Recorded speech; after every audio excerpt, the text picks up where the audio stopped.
Hello everyone, welcome to my YouTube channel Electronics Made Easy with Showmapu. Hope all are doing well. আজ আমরা শুরু করব fundamentals of electronics এর second part. আমরা last সেশনে fundamentals of electronics এর first পার্টে ডিসকাস করেছিলাম অ্যাটমিক স্ট্রাকচার, বোরের অ্যাটমিক মডেল, শ্রোডিঙ্গারের অ্যাটমিক মডেল যেটা quantum mechanical model of atom নামে পরিচিত, পাউলিস এক্সক্লুশন প্রিন্সিপাল বা অপবর্জন নীতি, different types of quantum number, principal, angular, magnetic এবং স্পিন কোয়ান্টাম নাম্বার, এবং সবশেষে ইলেকট্রনিক সেল, যেগুলো ডেসক্রিপশন বক্সে লিংক দেওয়া রয়েছে। ফান্ডামেন্টালস অফ ইলেকট্রনিক্স এর সেকেন্ড পার্টে মানে এই সেশনে আমরা আজকে কভার করব হোয়াট ইজ ম্যাটার, ম্যাটার সম্পর্কে একটু আলোচনা করা হবে, তারপরে ক্রিস্টালাইন স্ট্রাকচার। কারণ সেমিকন্ডাক্টর যখনই আমরা কনসিডার করছি বা ইলেকট্রনিক্স এর যখনই কনসিডার করা হচ্ছে, তখন ইলেকট্রনিক্স এর যে মেটেরিয়ালটা ইউজ করা হয় সেটা মূলত সেমিকন্ডাক্টর। সেমিকন্ডাক্টর যেহেতু ক্রিস্টাল হয়, সেই জন্য আমাদেরকে crystalline structure, different parameter related crystals, এইগুলো একটুখানি জানতে হবে, যেগুলো আজকে সেশনে আমরা আলোচনা করছি। প্রথম আমরা শুরু করছি what is matter. Matter is any substance that has mass and volume. তার মানে ম্যাটার কাকে বলা হচ্ছে? যার ভর এবং আয়তন রয়েছে। এবং ডিফারেন্ট স্টেট অফ ম্যাটার কি কি? ফার্স্ট হচ্ছে সলিড, সেকেন্ড হচ্ছে লিকুইড, থার্ড হচ্ছে গ্যাস এবং ফোর্থ হচ্ছে প্লাজমা। তার মধ্যে সলিড যে মেটেরিয়ালটা, সেই সলিডকে আমরা ফার্দার আরো ডিভাইড করতে পারছি, যেমন ক্রিস্টালাইন সলিড হতে পারে, পলিক্রিস্টালাইন সলিড হতে পারে এবং অ্যামরফাস সলিড হতে পারে। আমরা প্রথম শুরু করছি ক্রিস্টালাইন স্ট্রাকচার দিয়ে। প্রথম হচ্ছে কি ক্রিস্টাল। ক্রিস্টাল কাকে বলে? Crystal is a solid material consisting of a regular and repetitive arrangement of atoms, molecules or ions in all direction. তার মানে কি ক্রিস্টালের মধ্যে একটা রিপিটেটিভ এবং রেগুলার অ্যারেঞ্জমেন্ট দেখা যায়। সেটা অ্যাটমের হতে পারে, সেটা মলিকিউলের হতে পারে, অথবা সেটা আয়নের হতে পারে। এবং ক্রিস্টাল হচ্ছে একটা ইনফাইনাইটলি লং এবং ইনফাইনাইটলি ওয়াইড। কেন লং এবং ওয়াইড বলছি? কারণ ক্রিস্টালের ক্ষেত্রে অল ডাইরেকশনেই এই রিপিটেশনটা পাওয়া যায়। যেমন চিনি, যেমন নুন, এগুলো সবই হচ্ছে ক্রিস্টালাইন স্ট্রাকচার। এরপরে ক্রিস্টালের যে রিলেটেড কিছু টার্মিনোলজি রয়েছে, যেমন unit cell, the smallest unit having the entire symmetry of the crystal structure. তার মানে কি ইউনিট সেল বলছে যেটা একটা স্মলেস্ট ইউনিট, এটার থেকে আর ছোট হলে সেখানে কিন্তু এন্টায়ার সিমেট্রিটা দেখা যাবে না। তার মানে এটাই হচ্ছে সবচেয়ে ছোট একটা সেল যেটার মধ্যে entire symmetry of the crystal structure আমরা দেখতে পাই, সেটাকেই বলা হচ্ছে ইউনিট সেল। যেমন এই যে পাশের ছবিটা দেখাচ্ছে যে একটা কিউব ইউনিট সেল নেওয়া হয়েছে, যে কিউব ইউনিট সেলটা বারবার রিপিট করে বড় স্ট্রাকচারটা তৈরি করছে, তার মানে ওই কিউবটা হচ্ছে সেই এন্টায়ার যে ক্রিস্টালটা তার ইউনিট সেল। এবার ল্যাটিস পয়েন্ট। ল্যাটিস পয়েন্ট হচ্ছে যে পজিশনে ক্রিস্টালের যে পজিশনে অ্যাটম বা আয়ন বা মলিকিউল থাকে, সেটাকেই আমরা ল্যাটিস পয়েন্ট বলি। এই পাশের কিউব স্ট্রাকচারটার মধ্যে যে ব্ল্যাক ডট গুলো রয়েছে, সেটাই হচ্ছে ওই পজিশনটা, যে পজিশনের মধ্যে অ্যাটম, আয়ন বা মলিকিউল বসতে পারে, সেটাকেই ল্যাটিস পয়েন্ট বলা হয়। এরপরে হচ্ছে primitive cell. The unit cell consist of only one lattice point. তার মানে যে ইউনিট সেলের মধ্যে শুধুমাত্র একটাই ল্যাটিস পয়েন্ট থাকবে, সেটাকেই আমরা প্রিমিটিভ সেল বলবো। এই ডেফিনেশনটা থেকে এটা বলা যায় যে যে কোনো ধরনের ইউনিট সেলই কিন্তু প্রিমিটিভ সেল নয়, কিন্তু প্রিমিটিভ সেল ইটসেলফ বা ইউনিট সেল। এরপরে হচ্ছে ল্যাটিস কনস্ট্যান্ট। ল্যাটিস কনস্ট্যান্ট কোনটাকে বলছে? The distance between the atoms in a crystal. তার মানে কি যে পাশের ছবিটায় যে অরেঞ্জ সার্কেল গুলো রয়েছে, যেটা ল্যাটিস পয়েন্টের ওপর বসেছে, তার মানে অরেঞ্জ সার্কেল গুলো হচ্ছে এক একটা অ্যাটম বা মলিকিউল বা আয়ন। এবার এই দুটো অরেঞ্জ সার্কেলের মাঝখানের যে ডিস্টেন্সটা, সেই ডিস্টেন্সটাই হচ্ছে ল্যাটিস কনস্ট্যান্ট, যেটা সাধারণত এ দিয়ে ডিনোট করা হয়ে থাকে। এই স্লাইডে আমরা ডিফারেন্ট টাইপস অফ ক্রিস্টালের একটা কম্পারেটিভ স্টাডি দেখিয়েছি, যেখানে ক্রিস্টাল সিস্টেম, তাদের access length, angle between the access, তাদের সিমেট্রি কিরকম থাকে, এক্সাম্পল কি কি ধরনের হয়, এবং সবার লাস্টে ইউনিট সেলের যে জিওমেট্রি গুলো কিরকম, তাদের জিওমেট্রি গুলো তারা ফলো করছে, তা সেইটার একটা ছবি। এবং ক্রিস্টালের সিস্টেম কি কি হয় সেগুলো হলো কিউবিক, টেট্রাগোনাল, অর্থোরম্বিক, মনোক্লিনিক, ট্রাইক্লিনিক, হেক্সাগোনাল এবং রম্বোহেড্রাল। তাদেরই বিভিন্ন ধরনের অ্যাক্সেস লেন্থ কিরকম হচ্ছে, কিরকম অ্যাঙ্গেল থাকে বিভিন্ন অ্যাক্সেসের মধ্যে, তাদের সিমেট্রি কিরকম, কি কি তাদের এক্সাম্পল আছে, এবং সবার লাস্টে তো বললামই ইউনিট সেল জিওমেট্রি। ব্রাভাইস ল্যাটিস কি? ব্রাভাইস ল্যাটিস হলো the basic building block from which all crystals can be constructed। তার মানে এটা কি, এটা হচ্ছে বেসিক বিল্ডিং ব্লক, যেগুলোকে পরপর রিপিটেটিভ ভাবে বসালে আমরা এন্টায়ার ক্রিস্টালটাকে তৈরি করতে পারি। এইখানে কয়েকটা ছবিতে এক্সাম্পল দেখানো হচ্ছে যে কি কি রিনাউন্ড ব্রাভাইস ল্যাটিস এক্সিস্ট করছে, যেমন simple cubic, body centred cubic, face centred cubic, এগুলো কিউবিক স্ট্রাকচারের মধ্যে। তারপরে যে সিম্পল টেট্রাগোনাল, বডি সেন্টার টেট্রাগোনাল, এগুলো টেট্রাগোনাল স্ট্রাকচারের মধ্যে। তারপর অর্থোরম্বিক আছে, রম্বোহেড্রাল আছে, হেক্সাগোনাল আছে, ট্রাইক্লিনিক আছে, এগুলো হচ্ছে সবই তাদের করসপন্ডিং ব্রাভাইস ল্যাটিস। ক্রিস্টাল প্লেন এবং মিলার ইন্ডিসিস এই দুটো হচ্ছে খুব ইম্পর্টেন্ট প্যারামিটার ক্রিস্টালের ক্ষেত্রে। ক্রিস্টাল প্লেন কাকে বলে? Crystal planes are specific parallel surfaces within a crystal lattice. যেমন এই যে আমরা রাইট সাইডে যে ফিগারটা দেখাচ্ছি, এটা কিউবিক স্ট্রাকচার। এই কিউবিক স্ট্রাকচারের মধ্যে কটা ক্রিস্টাল প্লেন রয়েছে? এটার উপরে এবং নিচে দুটো, রাইট সাইড এবং লেফট সাইডে দুটো, এবং সামনে এবং পেছনে দুটো। তার মানে টোটাল এখানে ক্রিস্টাল প্লেন রয়েছে হচ্ছে একটা, দুটো, তিনটে, চারটে, পাঁচটা, ছটা ক্রিস্টাল প্লেন রয়েছে। এরপর হলো মিলার ইন্ডিসিস।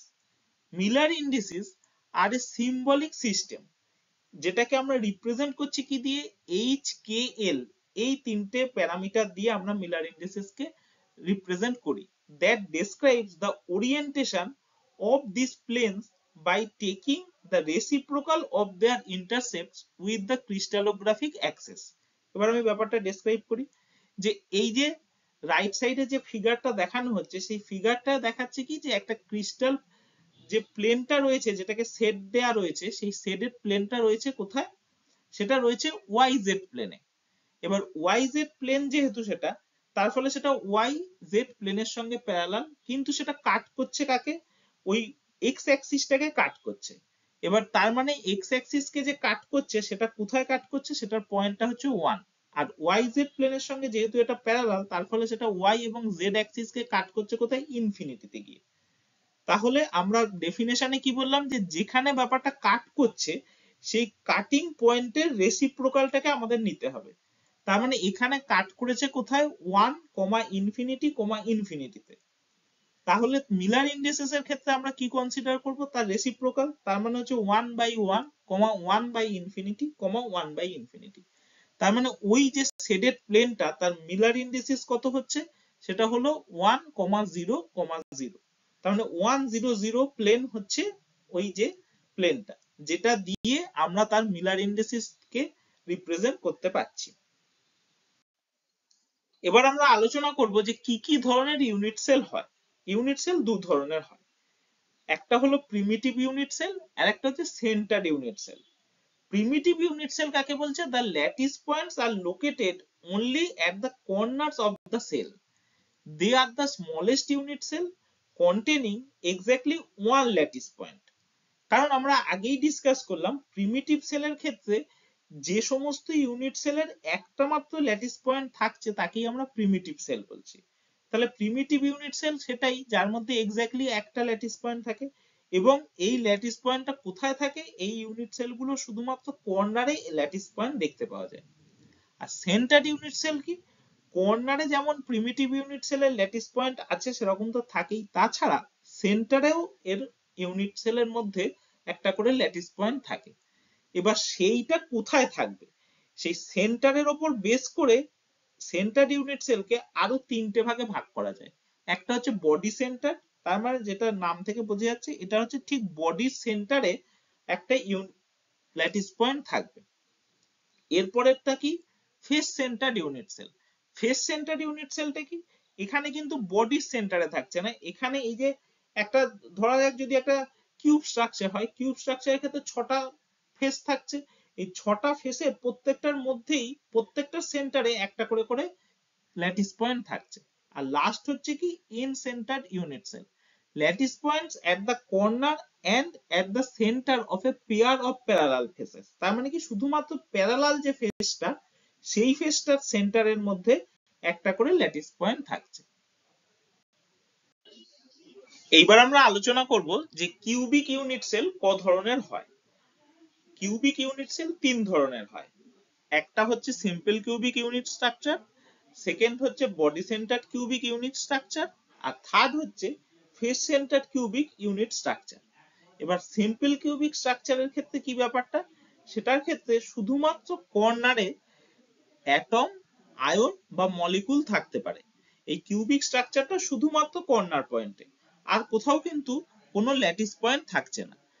এইখানে যে ছবিটা দেখানো হচ্ছে সিম্পল কিউবিক ইউনিট সেলের, সেইখানে দেখা যাচ্ছে যে ইয়েলো ডট গুলো ল্যাটিস পয়েন্টকে হাইলাইট করছে, শুধুমাত্র কিউবের কর্নারে এই ইয়েলো ডট গুলো দেখা যাচ্ছে। এরপর হলো body centred cubic structure. Body centred cubic স্ট্রাকচারের ক্ষেত্রে দেখা যাচ্ছে যে অ্যাটম, আয়ন বা মলিকুল যেমন কর্নার গুলোতে থাকছে সেরকম তো থাকছেই, তার সাথে এই যে পিঙ্ক কালারের যে সার্কেলটা দিয়ে দেখানো হচ্ছে সেটা থাকছে হচ্ছে কি কিউবের ঠিক সেন্টারে, সেটাকে বলা হচ্ছে body centred cubic unit cell বা বডি সেন্টার্ড কিউবিক স্ট্রাকচার। আর লাস্ট হলো face centred cubic structure. Face centred cubic structure বা এফসিসি স্ট্রাকচারে যেটা দেখা যায় সেটা হচ্ছে যে কর্নারে ইয়েলো ডট গুলো দিয়ে দেখানো হচ্ছে যে ল্যাটিস পয়েন্ট গুলোকে, তাছাড়া যে 6টা ফেস রয়েছে এই কিউবটা, সেই 6টা ফেসের প্রতিটা ফেসে সেন্টারে একটা করে ল্যাটিস পয়েন্ট এক্সিস্ট করে, এবং এই ল্যাটিস পয়েন্ট গুলোকে এই ছবিটাতে পিঙ্ক কালার দিয়ে দেখানো হচ্ছে। এইবার আমরা দেখব এই ইউনিট সেলগুলোর মধ্যে কতগুলো অ্যাটম থাকতে পারছে, মানে number of atoms per unit cell. প্রথমে আমরা সিম্পল কিউবিক স্ট্রাকচারের ক্ষেত্রে ক্যালকুলেশনটা করব। সিম্পল কিউবিকের ক্ষেত্রে যেহেতু কিউবটার 8টা কর্নারে 8টা ল্যাটিস পয়েন্ট রয়েছে, তার মানে সিম্পল কিউবিকের এই 8টা কর্নারে 8টা অ্যাটম বা মলিকুল বা আয়ন এক্সিস্ট করতে পারে। সেক্ষেত্রে একটা ইউনিট সেলের মধ্যে ওই প্রতিটা কর্নারের অ্যাটমের 1/8 অংশ ইউনিট সেলটার মধ্যে থাকছে, তাহলে total number of atoms per unit cell কত হচ্ছে, 1/8 ইন্টু 8 ইকুয়ালস টু 1। তার মানে একটা মাত্র অ্যাটম পার ইউনিট সেলে সিম্পল কিউবিক স্ট্রাকচারের মধ্যে থাকতে পারে। এইবার আমরা বিসিসি এবং এফসিসি স্ট্রাকচারের number of atoms per unit cell ক্যালকুলেশনটা করব। প্রথমে বিসিসি স্ট্রাকচার।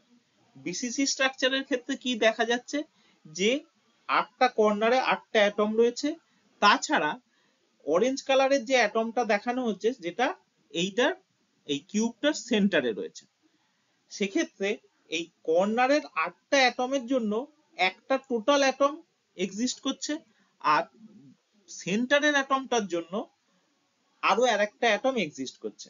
তাহলে total number of atoms per unit cell কি, for corner 1 and for center 1, therefore the total number of atoms per unit cell BCC স্ট্রাকচারের ক্ষেত্রে সেটা হচ্ছে 2। এবার হচ্ছে এফসিসি স্ট্রাকচার। এফসিসি স্ট্রাকচারের ক্ষেত্রে কর্নারে থাকছে 8টা অ্যাটম, আর সেন্টারে থাকছে কি, এখানে যেহেতু আমরা এফসিসির সংজ্ঞা থেকে পাচ্ছি যে এখানে 6টা ফেসে 6টা আলাদা অ্যাটম থাকছে, তার ফলে প্রতিটা ফেসের যে অ্যাটমটা সেটা তার নেবারের সঙ্গে শেয়ার করা হচ্ছে, তার ফলে একটা কিউবের মধ্যে প্রতিটা ফেসে হাফ করে অ্যাটম পাওয়া যাচ্ছে। তা 6টা ফেসের জন্য এখানে কটা অ্যাটম পাওয়া যাবে, 3টে, আর 8টা কর্নারের জন্য একটা। তাহলে এফসিসি স্ট্রাকচারের ক্ষেত্রে total number of atoms per unit cell হলো কর্নারের জন্য 1, ফেস সেন্টারের জন্য 3। তার মানে টোটাল নাম্বার অফ অ্যাটমস কটা, 4টে। প্যাকিং ফ্যাক্টর হলো ক্রিস্টালের ক্ষেত্রে একটা খুব ইম্পর্টেন্ট প্যারামিটার। প্যাকিং ফ্যাক্টরের মাধ্যমে আমরা জানতে পারি যে সেই ক্রিস্টালটার মধ্যে যে ইউনিট সেলটা রয়েছে সেই ইউনিট সেলের কতটা পোরশন অ্যাটম কভার করে রয়েছে আর কতটা পোরশন এমটি বা খালি রয়েছে। এবারে প্যাকিং ফ্যাক্টর কিভাবে ক্যালকুলেট করা হয়, সেটা প্যাকিং ফ্যাক্টর আইদার রেশিওয়ে ক্যালকুলেট করা যায় অথবা পার্সেন্টেজে ক্যালকুলেট করা যায়। প্যাকিং ফ্যাক্টরের ফর্মুলাটা এখানে দেওয়া রয়েছে যে volume of an atom into number of atom in the unit cell, আর সেটা কার মধ্যে দেখা হচ্ছে total volume of unit cell. তার মানে টোটাল ভলিউম অফ ইউনিট সেলের মধ্যে কতটা পোরশন এই অ্যাটমটা কভার করে রয়েছে সেই জিনিসটাই আমরা বুঝতে পারছি প্যাকিং ফ্যাক্টরের মাধ্যমে। তা প্রথমে ক্যালকুলেট করা হচ্ছে সিম্পল কিউবিক স্ট্রাকচারের ক্ষেত্রে। সিম্পল কিউবিক স্ট্রাকচারের ক্ষেত্রে যে ছবিটা থেকে বোঝা যাচ্ছে যে এ হচ্ছে ল্যাটিস কনস্ট্যান্ট আর আর হলো এক একটা যে অ্যাটম রয়েছে সেই অ্যাটমের রেডিয়াস। তাহলে এর সাথে আর এর রিলেশনশিপটা কি, a is equal to 2r। আর আর ব্যাসার্ধের একটা অ্যাটমের ক্ষেত্রে ভলিউমটা আমরা কিভাবে ক্যালকুলেট করতে পারি, ভলিউমটা হচ্ছে 4/3 পাই আর কিউব। আর total volume of the unit cell কত, that is a cube equals to 2r whole cube, that is equals to 8r cube. সেক্ষেত্রে তাহলে এসসি স্ট্রাকচারের প্যাকিং ফ্যাক্টর কত হচ্ছে 4/3 পাই আর কিউব, যেটা হলো ভলিউম অফ অ্যান অ্যাটম। এবার number of atom in unit cell কত, SC স্ট্রাকচারের ক্ষেত্রে 1, আর total volume of unit cell হচ্ছে 8r কিউব। এটাকে পার্সেন্টেজে কনভার্ট করলে কত হচ্ছে 52.4%। তার মানে packing factor of simple cubic structure হচ্ছে 52.4%, যেটা কি বলছে যে এই যে ইউনিট সেলটা রয়েছে সিম্পল কিউবিক স্ট্রাকচারে তার 52.4% কভার করা থাকছে অ্যাটমের মাধ্যমে, বাকি যে অংশটা সেই অংশটা থাকছে এমটি। এইবার আমরা বিসিসি স্ট্রাকচারের প্যাকিং ফ্যাক্টর ক্যালকুলেট করব। বিসিসি স্ট্রাকচারের যে এ এবং আর এর রিলেশনশিপটা, সেই রিলেশনশিপটা কিন্তু সিম্পল কিউবিকের মতো এত সিম্পল নয়। সেই রিলেশনশিপটা বার করবার জন্য আমাদের দুটো রাইট অ্যাঙ্গেল ট্রায়াঙ্গেল, একটা হচ্ছে এবিসি আর একটা হচ্ছে এ বি ডি কল্পনা করে নিতে হচ্ছে। এবার এবিসির ক্ষেত্রে যেটা আমরা পিথাগোরাসের ফর্মুলা থেকে পাচ্ছি কি, এবি হচ্ছে অতিভুজ, AB square equals to AC square plus BC square, সেটা ইকুয়ালস টু হচ্ছে 2a স্কোয়ার। আর এবিডির ক্ষেত্রে এডি হচ্ছে অতিভুজ, তার ফলে AD square equals to AB square plus BD square. আমরা এবি স্কোয়ার কত পেলাম 2a স্কোয়ার, আর বিডি হচ্ছে a স্কোয়ার বিডি স্কোয়ারটা, সেক্ষেত্রে AD square equals to 3a square. আবার এই যে এডি যে ডায়াগোনালটা টানা হয়েছে সেই ডায়াগোনালটার ভ্যালুটা কত হচ্ছে, এদিকের কর্নারের যে অ্যাটমটা রয়েছে তার রেডিয়াস হচ্ছে আর, ডি সাইডের কর্নারের যে অ্যাটমটা রয়েছে তার রেডিয়াস হচ্ছে আর, আর মাঝখানে যে অ্যাটমটা রয়েছে বডি সেন্টার কিউবিকে সেই অ্যাটমটার ডায়ামিটারটা হচ্ছে 2r। তাহলে টোটাল এডির ডিসটেন্সটা হচ্ছে আর প্লাস 2r প্লাস আর, সেক্ষেত্রে এডি ইকুয়ালস টু 4r। তাহলে আমরা এডি স্কোয়ারের ভ্যালু পেয়েছি 3a স্কোয়ার, আর সার্কেলের ক্ষেত্রে আমরা কত পাচ্ছি বা অ্যাটমের ক্ষেত্রে কত পাচ্ছি, আর দিয়ে যদি আমরা রিপ্রেজেন্ট করি সেটা হচ্ছে 4r। তাহলে AD equals to a root 3 equals to 4r। তার মানে a root 3 equals to 4r, এটাই হলো এর সাথে আর এর রিলেশনশিপ। এইবারে এর সাথে আর এর রিলেশনশিপটা বেরিয়ে গেলে আমরা চট করে তাহলে ইউনিট সেলের যে ভলিউমটা সেটা বার করে নিতে পারবো, সেটা হলো a cube that is equals to 64r cube divided by 3 root 3। আর অ্যাটমের ভলিউমটা তো হচ্ছে 4/3 পাই আর কিউব, একই ব্যাপার। তাহলে প্যাকিং ফ্যাক্টর অফ বিসিসি কত হচ্ছে, ভলিউম অফ অ্যাটম সেটা হচ্ছে 4/3 পাই আর কিউব, এরপরে হচ্ছে into number of atom, number of atom কত বিসিসি স্ট্রাকচারের ক্ষেত্রে 2, আর তলায় কোনটা আসছে ডিনোমিনেটরে আসছে হচ্ছে total volume of the unit cell that is 64r cube divided by 3 root 3 into আমরা যেহেতু এটা পার্সেন্টেজে ক্যালকুলেট করছি ইনটু 100% ইকুয়ালস টু 68%। তার মানে বিসিসি স্ট্রাকচারের 68% of the unit cell covered by the atom, তার ফলে বিসিসি স্ট্রাকচারের প্যাকিং ফ্যাক্টর হলো 68%। লাস্ট আমরা এফসিসি স্ট্রাকচারের প্যাকিং ফ্যাক্টর ক্যালকুলেট করব। এফসিসি স্ট্রাকচারে প্যাকিং ফ্যাক্টর ক্যালকুলেট করতে গেলে প্রথমে আমরা বিসিসি স্ট্রাকচারের মতোই এ এবং আর এর একটা রিলেশনশিপ তৈরি করব। এ এবং আর এর রিলেশনশিপ তৈরি করার জন্য প্রথমে আমরা যেটা কনসিডার করলাম সেটা হচ্ছে একটা রাইট অ্যাঙ্গেল ট্রায়াঙ্গেল। যে রাইট অ্যাঙ্গেল ট্রায়াঙ্গেল এই ABC AB square equals to AC square plus BC square পিথাগোরাসের উপপাদ্য অনুসারে, সেটা ইকুয়ালস টু হচ্ছে 2a স্কোয়ার, কারণ এসি এবং বিসি দুটোরই ভ্যালু হচ্ছে এ। আবার অন্যদিকে আমরা যদি অ্যাটমের দিক থেকে কনসিডার করি মানে আর হিসেবে, তাহলে এবি কে আমরা রিপ্রেজেন্ট করতে পারছি কি 4r। কেন 4r? তার কারণ হচ্ছে এ সাইডে যে অ্যাটমটা রয়েছে সেই অ্যাটমের রেডিয়াস হচ্ছে আর, বি সাইডে যে অ্যাটমটা রয়েছে তার রেডিয়াস হচ্ছে আর, আর মাঝখানে যে সার্কেলটা রয়েছে সেই সার্কেলের ডায়ামিটার হচ্ছে 2r। তাহলে টোটাল এবির ভ্যালুটা কত হলো? আর প্লাস 2r প্লাস আর মানে 4r। তাহলে এবারে আমরা যখন রিলেশনশিপটা তৈরি করব এর সাথে আর এর, সেইটা কত হচ্ছে? a equals to r into √8। তাহলে total volume of the unit cell কিভাবে বার করছি? That is equals to a cube equals to 8√8 into r cube, আর ভলিউম অফ অ্যাটম একই থাকছে 4/3 পাই আর কিউব। তাহলে এবার প্যাকিং ফ্যাক্টরটা যখন বার করছি এফসিসি স্ট্রাকচারের ক্ষেত্রে, তখন কি হচ্ছে? ভলিউম অফ অ্যাটম সেটা হচ্ছে 4/3 pi r cube, total number of atom per unit cell এফসিসির ক্ষেত্রে সেটার ভ্যালু হচ্ছে 4, আর total volume of the unit cell হচ্ছে 8√8 ইন্টু আর কিউব, সেটা আমরা যেহেতু পার্সেন্টেজে বার করেছি তাই জন্য ইন্টু 100%। তাহলে total packing factor of FCC structure হলো 74%। তার মানে এফসিসি স্ট্রাকচারের 74% কভার করে থাকছে অ্যাটম গুলো। সুতরাং এসসি, বিসিসি এবং এফসিসির মধ্যে দেখা যাচ্ছে যে এফসিসি স্ট্রাকচারটাই ইউনিট সেলটা maximum covered by the atom, আর এসসি স্ট্রাকচারের সবচেয়ে minimum covered by the atom. এইবার আমরা কোঅর্ডিনেশন নাম্বারটাকে আলোচনা করব। Coordination number for SC structure, BCC structure আর এফসিসি স্ট্রাকচার। প্রথমে আগে বলি কোঅর্ডিনেশন নাম্বার কাকে বলছে। ডেফিনেশন বলছে the number which denotes the total count of nearest neighbour atoms surrounding any given atom within crystal. তার মানে একটা ক্রিস্টালের মধ্যে যে অ্যাটমটা রয়েছে সেই অ্যাটমটাকে ঘিরে তার চারপাশে কতগুলো নেবারিং অ্যাটম রয়েছে সেই সংখ্যাটাই বলে দিচ্ছে তার কোঅর্ডিনেশন নাম্বার।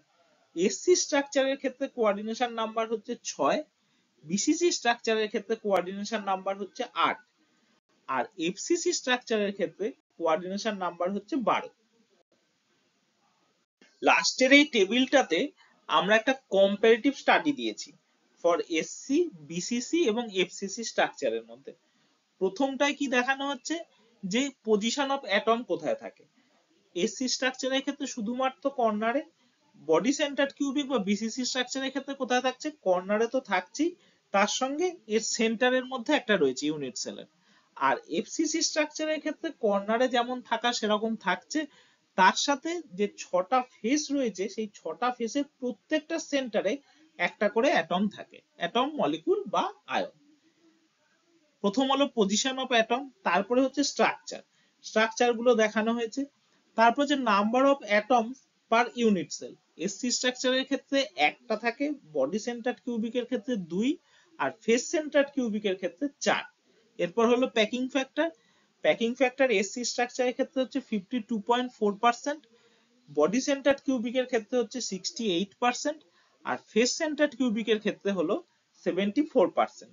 এরপরে কোঅর্ডিনেশন নাম্বার এসসি স্ট্রাকচারের ক্ষেত্রে 6, বডি সেন্টার্ড কিউবিকের ক্ষেত্রে 8 এবং ফেস সেন্টার্ড কিউবিকের ক্ষেত্রে 12।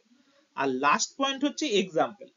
পোলোনিয়ামের ক্ষেত্রে দেখা যায় সিম্পল কিউবিক স্ট্রাকচার, সোডিয়াম পটাশিয়ামের মধ্যে বডি সেন্টার্ড কিউবিক, আর কপার এবং গোল্ডের মধ্যে দেখা যায় ফেস সেন্টার্ড কিউবিক।